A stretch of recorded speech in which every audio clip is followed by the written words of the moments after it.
Bonjour à tous, c'est Marie, bienvenue sur le culte de l'âme, épisode 2.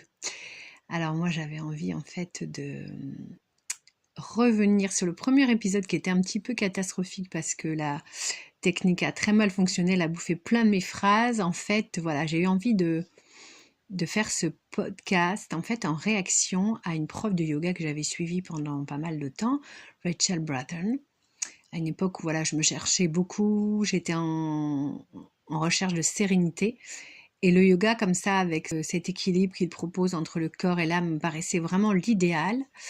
Et j'ai commencé à suivre cette prof de yoga et elle avait un podcast tous les vendredis, d'ailleurs qu'elle a toujours. Et puis c'est vrai qu'au début, j'étais assez fascinée par cette façon qu'elle avait de raconter sa vie et avec beaucoup d'impudeur, parce que moi je suis une personne très pudique. Au fil des années, j'ai fini par connaître tellement de choses sur elle, ses traumatismes, etc.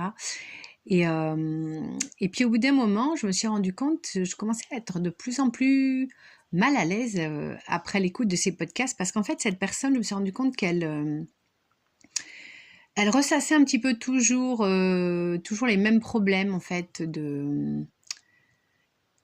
toujours les mêmes traumatismes, et que finalement elle prétendait qu'elle était la fille de yoga, puisque yoga girl c'est ce que ça veut dire, et qu'en fait elle était un peu tombée dans le narcissisme, un peu le culte de l'apparence, et moi j'avais besoin d'autre chose, et je me suis rendu compte que c'est vraiment le problème de cette société, c'est qu'on est tellement dans le culte du corps, tout passe par la glorification du corps, la sexualité, tout ce qui touche au corps est placé sur un piédestal.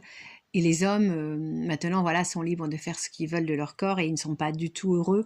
En tout cas, on le voit très bien en France. Il y a beaucoup de gens angoissés qui sont addicts à plein de choses, qui se droguent, qui prennent de l'alcool, les antidépresseurs.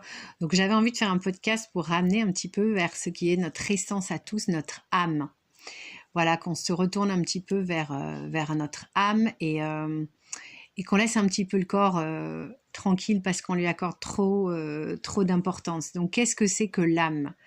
C'est pas facile à définir, mais c'est cette essence qui fait que nous ne sommes pas des animaux et nous avons quelque chose de supérieur à toutes les autres créatures sur cette terre.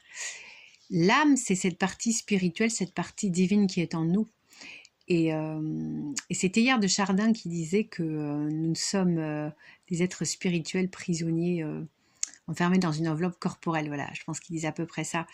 Et tant qu'on ne se sera pas reconnecté à cette partie spirituelle, on ne pourra pas être en harmonie avec nous-mêmes, on ne pourra pas être en harmonie avec les autres, on ne pourra pas être bien, on ne pourra pas être heureux. Donc c'était un peu le sujet de ce podcast. Comment faire pour finalement retrouver notre nature profonde, cette connexion à notre nature profonde. Alors moi je sais que c'est passé beaucoup par la méditation, parce que c'est vrai que quand on médite, on redescend à l'intérieur de soi-même. Et, euh, et peu à peu, la méditation m'a amené finalement à me ramener vers mes racines chrétiennes, puisque je suis née dans une famille catholique, que j'ai fait tout le cursus catholique, et je m'en étais vraiment éloignée au fil du temps, alors que j'étais toujours croyante.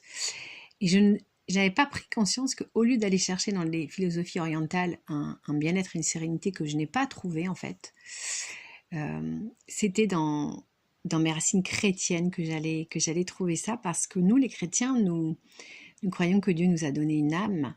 Donc cette âme, c'est un petit peu une petite minuscule partie de Dieu, et que finalement le but ultime c'est de revenir à Dieu en fait. Et c'est pour ça qu'on a ce manque en nous, on a cet inachèvement, cette sensation que on aurait beau posséder tous les biens de la terre, avoir la célébrité, l'argent, etc. Et c'est vrai que ça se voyait vraiment énormément avec Rachel, parce que c'est quelqu'un qui est très très privilégié dans la vie. Elle a les moyens, voilà, de partir en vacances, prendre l'avion, je sais pas, une dizaine de fois par an. Est-ce que c'est très bien pour la planète? Ça, c'est encore autre chose. Elle a la possibilité de ne pas travailler, elle a quand même des revenus, elle habite voilà, une ferme magnifique. Donc, on sent qu'il y a quelque chose qui lui manque chez elle, en fait, puisqu'elle est toujours en train voilà, d'être préoccupée par le regard des autres sur elle. Elle a le besoin de raconter, si vous voulez, chaque moment de sa vie. de filmer ses enfants, de raconter la moindre de ses activités, parce que quelque part, elle est déconnectée de son âme. Et, euh, et voilà, moi, ce que je propose modestement dans ce podcast, c'est que voilà, vous partagez ce qui me permet, moi, de me sentir vraiment connectée à cette âme et en plus grande harmonie avec notre partie spirituelle qui nous concerne absolument tous, que vous ayez eu pardon, une éducation chrétienne ou non, spirituelle ou non. Je pense que voilà, chaque être humain a besoin de se reconnecter à cette partie spirituelle. C'est comme ça qu'on va trouver la source du bonheur. Voilà, ben ça sera tout pour aujourd'hui. Mon inspiration, elle est terminée pour aujourd'hui et je vous donne rendez-vous très bientôt pour un nouveau podcast. D'ici là, prenez soin de votre âme.